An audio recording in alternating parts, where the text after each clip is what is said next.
warahmatullahi wabarakatuh. Waalaikumsalam. Salam sejahtera untuk kita semua. Selamat berjumpa adik-adik mahasiswa baru Kampus Institut Sains dan Teknologi Akprin Yogyakarta di acara Masa Orientasi Studi Mahasiswa atau SASIDIWA tahun 2020. Pada kesempatan ini kita bersama Ajun Komisaris Besar Polisi Bapak Cahyo Wicaksono, Sarjana Hukum. Beliau adalah Kepala Subdirektorat Pembinaan Ketertiban Sosial, Direktorat Pembinaan Masyarakat Polda DIY. Selamat siang Bapak. Selamat siang. Bagaimana kabarnya hari ini Pak? Alhamdulillah. Selalu semangat. Selalu semangat. Iya. Saya menyapa adik-adik dulu ya. Boleh, silakan. Oke. Assalamualaikum warahmatullahi wabarakatuh. Selamat siang, salam sejahtera bagi adik-adik mahasiswa baru Institut Sains dan Teknologi Akprin Yogyakarta tahun 2020. Siap. Yang berada di seluruh Indonesia. Bagaimana kabarnya? Sehat semua? Sehat. Sehat selalu. Iya. Saya akan memperkenalkan terlebih dahulu siapakah beliau Bapak Cahyo Wicaksono. Beberapa riwayat jabatan yang beliau pernah amanahi di selama ini gitu Pak ya. Ya. Beliau sebagai Kabag Operasional Polresta Yogyakarta. Beliau pernah menjabat sebagai Kasubag ANEF, Direktorat Res Narkoba Polda DIY. Beliau juga pernah menjabat sebagai Kasat Res Narkoba Polresta Yogyakarta dan Kasubag ANEF Direktorat Samapta Polda DIY. Dan untuk kesempatan kali ini beliau menjabat sebagai Kasubditbin Tipsos Ditbinmas Polda DIY. Nah, Pak Cahyo, kalau dilihat dari riwayat jabatan Bapak pernah menjabat sebagai Kepala Res Narkoba Polresta Yogyakarta. Nah, dan nampaknya ini marak sekali masa-masa sekarang berkaitan dengan masalah narkotika, narkoba. Nah, kasus yang paling menonjol ini Pak, yang pernah Bapak jabat pada saat itu, kemudian berkaitan juga adik-adik mahasiswa kami itu tersebar di seluruh Indonesia, dari Sabang sampai Merauke. Nah, sementara mereka nantinya akan kuliah di kota Yogyakarta, di mana kota Yogyakarta sendiri terkenal sebagai Jogja Istimewa, Pak. Nah, istimewanya di mana sih Pak? Seperti apa? Jakarta itu menyandang banyak predikat. Ya. Sebagai kota pelajar, kota pendidikan, kota sejarah, kota perjuangan, kota budaya, kota gudeg, bermacam predikat yang disandang oleh kota Jogja. Bahkan yang terakhir itu adalah sebagai City of Tolerance. Wow, jadi kota yang paling toleran. Paling toleran, karena itu tadi ya, begitu majemuknya, Indonesia mini. Oke. Disebut juga miniatur Indonesia. Miniatur Indonesia. Karena berasal dari berbagai suku, dari daerah, berkumpul semua di Yogyakarta. Dengan primordialismenya masing-masing dari tempat asalnya adik-adik nanti akan dibawa ke Jogja.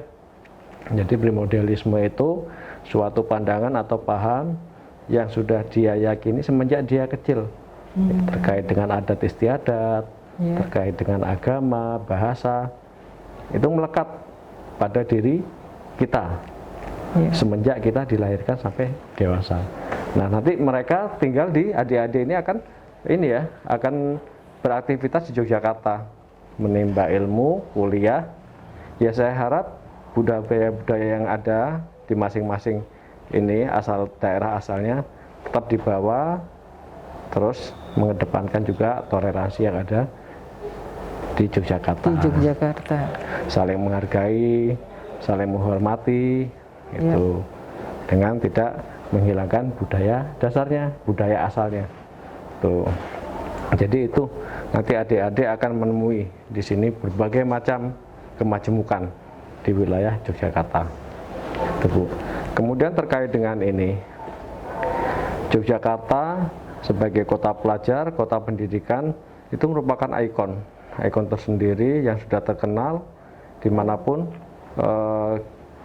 kita ada ya, termasuk ini di luar negeri pun, sampai luar negeri pun Yogyakarta sebagai kota pendidikan itu juga terdengar.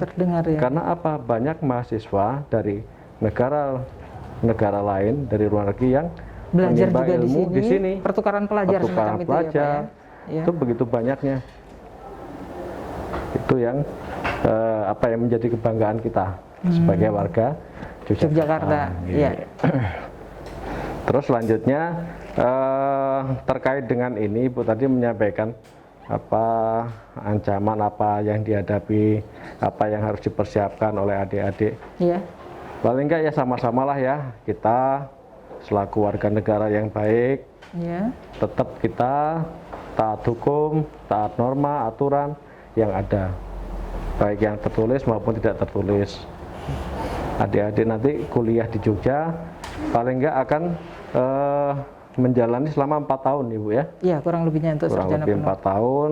Iya. Tentunya banyak bergaul dari bermacam-macam suku bangsa, bermacam-macam budaya juga. Budaya, Iya. terus kelakuan, terus tabiat yang punya. Iya. Ini ya, tiap orang punya tabiat masing-masing, perilaku masing-masing, baik yang positif ataupun negatif. Iya. Pada kesempatan ini, saya mengingatkan adik-adik sekalian, adik-adik udah dewasa. Hendaknya adik-adik dapat menggunakan akal pikirnya, mana yang sifatnya hal yang sifatnya positif atau negatif, itu menjadi pertimbangan sebelum melakukan perbuatan suatu. Dan tujuan ke Jogja itu kan kuliah ya Pak ya? Tujuan kuliah belajar gitu, nggak usah yang lainnya. Iya. Jadi gini ya Bu Wulan, ini pengalaman saya selaku Kasat Res Narkoba Polresta Yogyakarta. Iya. Saya menjabat 1,5 tahun. Banyak sekali ungkap kasus yang kami lakukan itu, yang telah berhasil kami lakukan, itu melibatkan mahasiswa sebagai pelakunya, Bu. Oh, sebagai pelakunya? Iya. Sebagai pelakunya, entah itu pengedar, entah itu pemakai. Itu mayoritas mahasiswa. Justru mahasiswa ya? Mahasiswa. Pada tahun 2018 itu ada sekitar hampir 200, Bu. Hampir 200 laporan polisi yang kami tangani. Yang terlibat adalah mahasiswa? Yang terlibat mayoritas adalah mahasiswa. Oh. Nah, pada kesempatan ini saya menyampaikan ya, saya mengingatkan adik-adik. Buat adik-adik mahasiswa terutama ya, yang baru yang nih, sekarang Pak, ya? berada di seluruh pulau ya di Indonesia ini. Mereka masih daring ini sementara. Masih daring ya ini. Iya.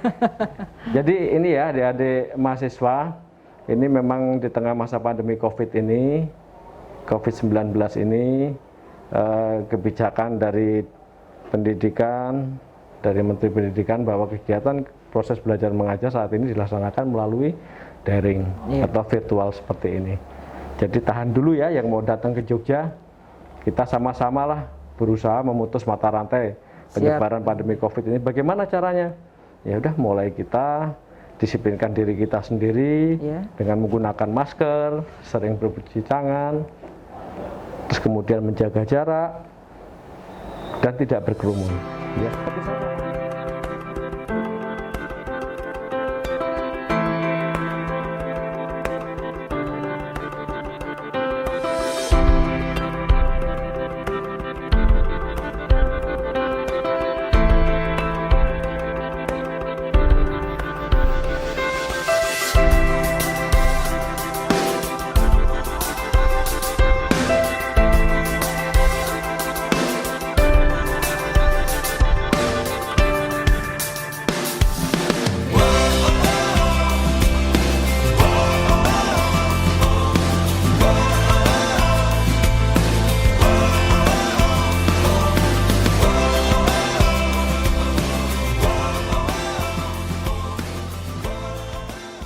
Adik-adik mahasiswa baru Kampus Institut Sains dan Teknologi Akprin Yogyakarta, kembali lagi kita di acara Masa Orientasi Studi Mahasiswa tahun 2020, dan kita akan masih banyak berbicara seputar revolusi mental bersama dengan Ajun Komisaris Besar Polisi Cahyo Wicaksono, Sarjana Hukum. Beliau adalah Kepala Subdirektorat Pembinaan Ketertiban Sosial, Direktorat Pembinaan Masyarakat Polda DIY. Ya. Dan tema Sasi Dewa tahun 2020, bagaimana adik-adik nanti bisa menjadi atau akan membimbing Kampus Institut Sains dan Teknologi Akprin Yogyakarta akan membimbing cendekiawan muda Saintek menghadapi kampus merdeka dan merdeka belajar di era revolusi industri 4.0. Kita lanjutkan kembali di kesempatan kali ini berkaitan dengan revolusi mental. Nah, Pak Cahyo, untuk revolusi mental sendiri kan ada nih kaitannya dengan radikalisme, terorisme, dan juga intoleransi serta kabar-kabar hoak yang ada. Nah, sebenarnya gambarannya seperti apa nih Pak Cahyo? Silakan. 4.0 gitu Bu ya? Siap. Gitu. Ya. Wah, ini beban juga Bu. Beban juga beban berat juga ini untuk adik-adik ini ya. Itu tuntutan dari kampus. Tuntutan dari kampus, adik-adik menjadi semacam agent lah ya. Generasi yang nantinya bisa merubah ini sesuai dengan mengikuti revolusi industri yang sekarang masuk ke 4.0. Ini adalah tantangan, suatu tantangan yang cukup besar. Tapi saya yakin adik-adik dengan teknologi, dengan kemampuan yang saat ini ada, mudah-mudahan apa yang diinginkan dari kampus, yang dicita-citakan oleh kampus itu, Institut Sains dan Teknologi Akprin ini bisa terwujud. Selanjutnya terkait dengan radikalisme, saya kira adik-adik sekalian sudah sering ya mendengar kata radikalisme, baik itu melalui media cetak, media elektronik, bahkan sekarang ada juga ini ya, adanya perkembangan teknologi dengan adanya handphone yang saya kira semua sudah pada memiliki. Bahkan rata-rata satu orang lebih dari satu Bu. Iya, ada mereka, dua. Iya, ada dua, ada untuk tiga. Orang tuanya, untuk pacarnya. Untuk pacarnya mungkin ya. Terus kemudian untuk komunitasnya mungkin gitu. Jadi kalau dari orang tuanya, kalau mau ngangkat dilihat dulu, nah, kan gitu. Oh, dari orang tua jangan diangkat dulu misalnya gitu. Atau dari pacarnya kalau pas lagi berantem gitu. Nah, pada kesempatan ini saya ingatkan ya pada adik-adik sekalian, perkembangan teknologi itu merupakan ancaman juga buat kita. Dengan adanya handphone ini, alat komunikasi yang secara dasarnya kan adalah alat komunikasi ya Bu, alat untuk berkomunikasi, untuk mengirim pesan. Awalnya kan penciptanya handphone seperti itu. Namun saat ini berkembang dengan fasilitas-fasilitas lainnya, dilengkapi dengan sosial media. Itu ada Instagram, ada Facebook, ada Twitter, dan macam-macam. Jadi kita semua itu sekarang hidup dengan dunia maya. Kita hidup itu di dua dunia Bu. Dua dunia. Satu dunia maya dan satunya dunia nyata. Dua-duanya ini kita nggak bisa lepas sekarang. Nah, pada kesempatan ini saya mengingatkan pada adik-adik, gunakan teknologi yang ada ini secara positif, yang bermanfaat, yang bisa menunjang kegiatan atau aktivitas belajar mengajarnya selama di Jogja. Itu harapan saya. Adik-adik tentunya tahu kok mana yang sifatnya positif, mana yang negatif. Sudah bisa memilah-milah, apalagi nanti tinggal di Jogja, jauh dari keluarga, itu berarti harus mandiri. Harus mandiri, harus dewasa, mengatur pola kehidupannya secara masing-masing individu. Terkait dengan perkembangan zaman, tentunya ini membawa dampak ya bagi tiap-tiap manusia di seluruh dunia pada umumnya. Begitu pula di Indonesia. Perkembangan teknologi ini merupakan ancaman juga Bu buat kita penetrasi dari luar. Nah, yang sering kita hadapi adanya hoak ya, hoak menggunakan ini berita-berita bohong atau palsu, dan begitu sangat mudah menyebar. Yang diyakini seolah-olah kebenarannya itu benar gitu Bu. Sumbernya itu enggak. Nah, saya mengingatkan pada kesempatan ini adik-adik bijak ya, lebih bijak menggunakan handphone, apalagi menyebarkan berita-berita yang belum informasi tahu kebenarannya, yang belum pasti kebenarannya. Tolong lebih diteliti dulu, diperdalam dulu, dicek kebenarannya. Jangan suatu informasi yang ternyata itu informasi palsu atau hoax disebarkan. Itu akan menimbulkan permasalahan. Selain itu, selain menimbulkan permasalahan, tentunya ada konsekuensi hukum yang harus dihadapi. Itu yang sekarang sedang yang marak terjadi ya. Banyaknya hoax-hoax Ini yang terkait dengan pandemi COVID ini, masa pandemi COVID juga banyak, Bu. Hoak-hoak yang beredar ini.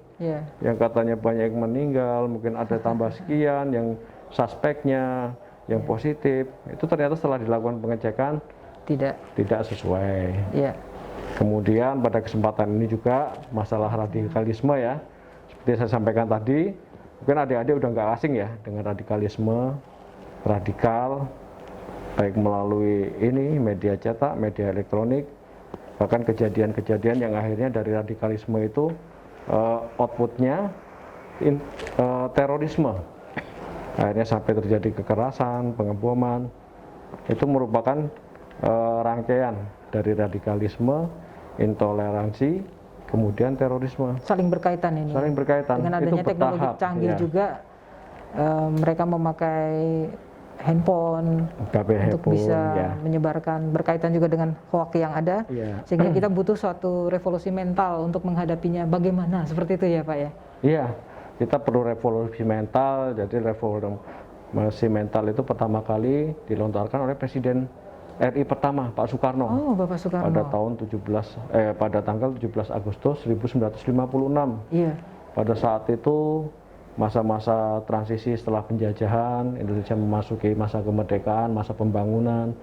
Itu founding father kita ya, Pak Karno menilai ada kemandekan, mungkin dirasa kurang ini ya, kurang ada percepatan, sehingga beliau melontarkan istilah atau gerakan revolusi mental.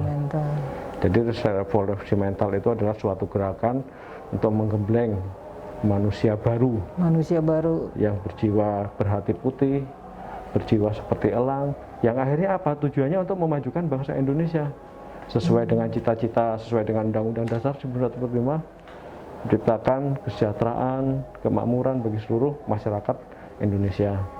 Semua tertuang dalam pembukaan Undang-Undang Dasar 1945. Apa yang menjadi cita-cita negara kita, cita-cita nasional. Itu merupakan suatu pedoman yang harus kita laksanakan. Jadi ini Bu, saya tadi ya terkait dengan radikalisme. Saya yakin dengan adanya primordialisme ya.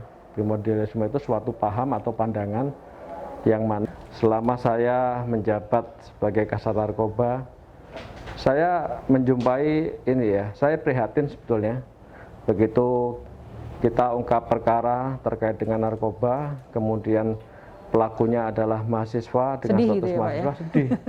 Belum nanti yang datang orang tuanya, kadang ini juga bapaknya, ibunya, bahkan adiknya, bahkan ada yang pingsan Bu, ketika tidak mengetahui kondisi yang tadinya dibayangkan kuliah, kenyataannya begitu tahu mereka kita beritahu bahwa putranya, anaknya sedang kami amankan terkait dengan ini laporan adanya penyalahguna atau peredaran narkoba.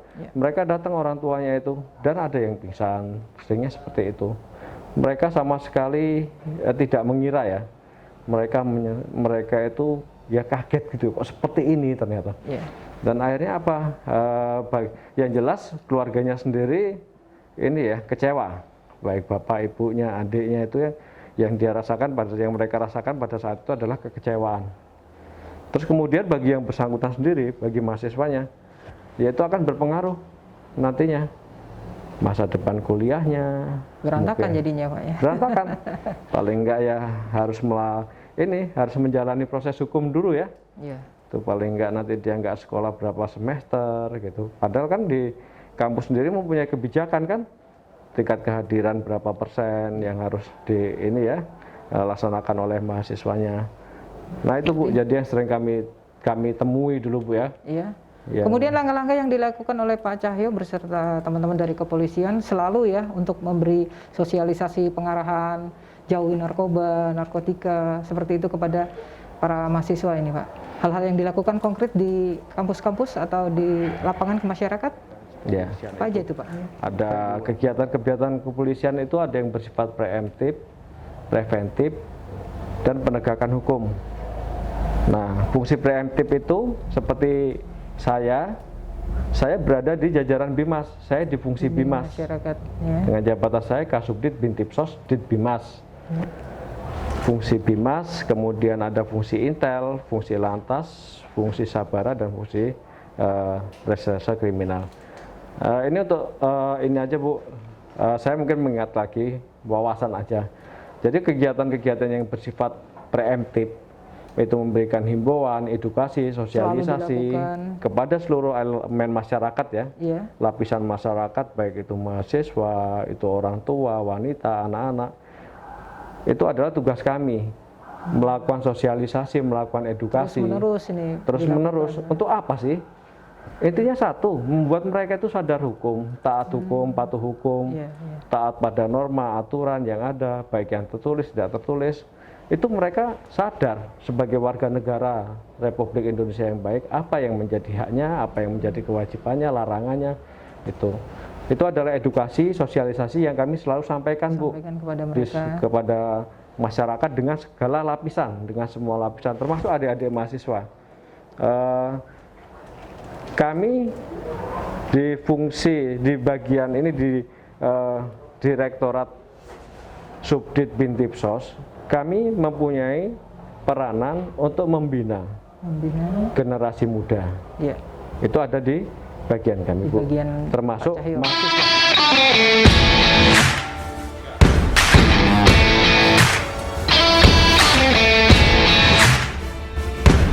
Saya Rangga Sinatra.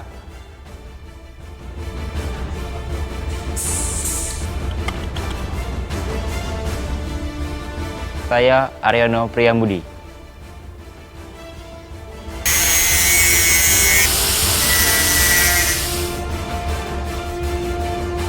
Saya Adi Arifin.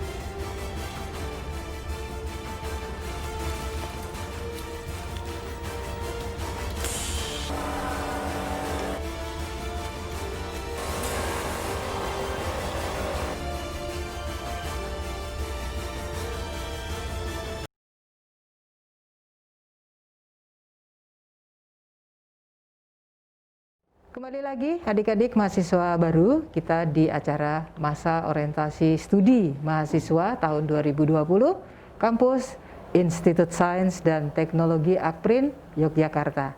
Dan berbicara banyak seputar revolusi mental. Di akhir kebersamaan kita bersama dengan Ajun Komisaris Besar Polisi, Cahyo Wicaksono Sarjana Hukum, beliau Kepala Subdirektorat Pembinaan Ketertiban Sosial, Direktorat Pembinaan Masyarakat Polda DIY. Revolusi mental, wow, sangat dekat sekali dan sangat dibutuhkan sekali di masa sekarang ini Pak Cahyo. Nah, terutama kaitannya dengan atau bekal untuk adik-adik mahasiswa baru. Seperti apa? Silakan. Ya, baik Bu Ulan. Jadi revolusi mental itu adalah suatu gerakan ya untuk menggembleng manusia Indonesia yang mempunyai semangat baja, berhati putih, kemudian mempunyai berjiwa seperti elang ya, seperti elang yang dan mampu api yang menyala-nyala gitu. Berarti kalau kita benar-benar luar biasa. Ya, narasi tersebut berarti kan berkobar ya, seperti api yang menyala-nyala. Itu seperti yang pernyataan itu dilontarkan oleh Presiden pertama Republik Indonesia Pak Karno pada tanggal 17 Agustus 1956. Tuh Pak Karno sendiri mengharapkan warga negara Indonesia itu mempunyai jiwa, semangat yang menyala-nyala seperti api. Mungkin dalam pelaksanaan, dalam penerapan sehari-harinya, kita itu diharapkan menjadi manusia yang mempunyai integritas. Integritas tinggi. Terus mau bekerja keras. Terus satu lagi, tidak meninggalkan atau melupakan budaya Indonesia, yaitu saling tolong-menolong atau gotong royong. Itulah dalam pelaksanaan sehari-hari yang bisa kita lakukan. Ya. Jadi semua elemen masyarakat, semua komunitas itu bisa melaksanakannya. Bisa. Sekarang kita bicara di kampus terkait apa yang harus dilakukan oleh adik-adik mahasiswa, baik pihak akademisi juga, sivitas akademi, itu terkait dengan revolusi mental. Banyak yang bisa kita lakukan. Nah, sebagai salah satu contohnya ya, kita bangga dengan kampus Institut Teknologi Sains Akprin ini. Di sana ada salah satu UKM yang bernama unit kegiatan mahasiswa, yang bernama kegiatannya adalah Satmabara, Satuan Mahasiswa Bayangkara. Aprin yang mempelopori. Dulu awalnya bernama BPL, terus kemudian tahun 2018 menjadi Satmabara. Aprin adalah pelopornya, Bu. Pelopor ya. Tepuk tangan, Bu, buat Aprin. Harus nih. Bangga, Bu. Bangga sekali. Ya. Jadi perlu adik-adik ketahui ya, ini salah satu kegiatan mahasiswa. Mungkin di sana banyak kan nanti ada pencipta alam, ada ya beberapa Iya, banyak ini unit kegiatan mahasiswa yang adik-adik bisa pilih pada saat pelaksanaan ini proses belajar mengajar di kampus nanti. Ya. Adik menimba ilmu nanti bisa mengikuti ekstrakurikuler. Satmabara itu adalah binaan kami, Bu. Ya. Satuan Mahasiswa Bayangkara. Itu merupakan suatu kegiatan dalam pembinaan karakter generasi muda yang kami laksanakan. Itu masuk dalam program rencana kami, rencana kerja kami. Nah, apa sih yang dilakukan Satmabara itu? Satmabara itu merupakan ini pemulisian, bentuk pemulisian masyarakat yang ada di wilayah kampus. Jadi komunitas Kepanjang tanganan. kepanjangan Maksudnya, polisi ya. Iya. Jadi mereka itu yang diharapkan mereka itu bisa sebagai menjadi seperti polisi dengan membawa peran tugas polisi di kampus secara terbatas. Iya, iya.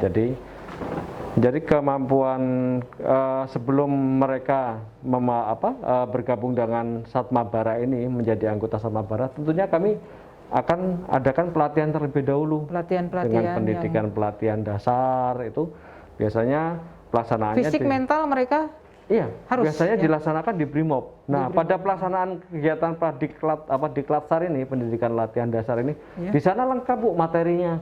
Ada fisik, ada mental. Itu kami akan berikan pada saat itu pendidikan latihan dasar. Dan nanti juga akan kami berikan kemampuan kemampuan baik teknis maupun non teknis yang sifatnya terbatas. Jadi harapannya apa? Adik-adik ini di UKM Satmabara ini bisa turut menjaga kondisi yang kondusif di kampus mereka, di lingkungan kampus mereka. Bisa menyebarkan juga mental-mental yang positif. Ya, tentunya seperti itu. Saya berharap kepada adik-adik ini, ya nanti silakan ya bergabung dengan Satmabara. Di sana banyak senior-senior kalian. Nanti bisa coba tanya jawab, apa sih Satmabara itu? Nanti akan dijelaskan oleh seniornya. Satmabara itu tanggung jawab kami, Bu, ya. Kami membina mereka, mengarahkan mereka. Intinya apa? Satu, yang jelas pembinaan karakter. Pembinaan karakter. Menguatkan karakter. Itu adalah bagian dari revolusi mental, Bu. Jadi ketika kita terbina dengan karakter yang kuat, positif, insya Allah mereka menjadi berintegritas, Bu. Iya. Seperti penerapan revolusi mental dalam kehidupan sehari-hari itu adalah berintegritas. Dan akan sukses di segala bidang ya, Pak ya? Segala bidang. Kuliah lancar, masyarakat lancar. Paling enggak apa, Bu? Dengan mereka mengikuti UKM Satmabara, mereka akan terlatih, baik itu disiplin, tanggung jawab, ketabahan, tahan uji, baik fisik maupun mental, itu akan akan terdidik, akan terdidik. Dan saya juga kemarin menyampaikan ke pembina di kampusnya, di kampus Aprin, bahwa kegiatan-kegiatan ini nanti akan mendapatkan kredit poin, Bu, yang mereka lakukan. Dan kami beberapa kali, Bu, anggota Satmabara kami libatkan dalam kegiatan-kegiatan kami. Saya ada kegiatan-kegiatan rutin maupun yang sifat detail, yang bersifat preemptif, yang kami lakukan, itu kami melibatkan mereka. Kami mengajak mereka, misalnya tur lalin, mengatur lalu lintas, melaksanakan penyuluhan, baksos, itu mereka kami libatkan. Bahkan kemarin di kampus, salah satu kampus di Jogja, ada pelaksanaan juga seperti ini. Kami melibatkan beberapa orang dari Satmabara. Kami mengajak untuk memberikan sosialisasi penyuluhan itu. Itu adalah konkret tuh, bukti konkret yang kami lakukan. Jadi mereka itu kita libatkan juga untuk kegiatan-kegiatan kepolisian yang bersifat preemptif. Jadi adik-adik silahkan nanti yang yang berminat bergabung bersama di Satmabara. Satmabara. Nanti ketemu saya, insya Allah pasti ketemu saya, karena saya yang akan selalu dekat dengan adik-adik, kita selalu yang jelas nanti revolusi berkomunikasi. mental akan segera terwujud. Insya Allah. Untuk Ini dengan adik-adik bergabung di Satmabara, itu paling enggak sebagai ini Bu, percepatan ya, akselerasi dalam adik-adik melaksanakan program revolusi mental. betul. Itu Bu kira-kira Ya. yang bisa ini ya saya sampaikan. Disampaikan. Ya. Terima kasih banyak untuk Bapak AKBP Cahyo Wicaksono, Sarjana Hukum, yang sudah menyampaikan banyak hal seputar revolusi mental buat adik-adik mahasiswa baru di acara masa orientasi studi mahasiswa tahun 2020 Institut Sains dan Teknologi Akprin Yogyakarta. Dan di kesempatan kali ini kami mohon pamit, selamat datang di kampus tercinta. Terima kasih banyak buat Bapak Cahyo. Terima kasih kembali. Tetap pakai masker, cuci tangan, jaga jarak, dan jauhi kerumunan. Jauhi kerumunan. Iya. Adik-adik sekalian bisa mengkampanyekan 3M 1T ke lingkungan masing-masing, ke keluarga, ke tetangga, dan saudara-saudaranya. Salam revolusi mental.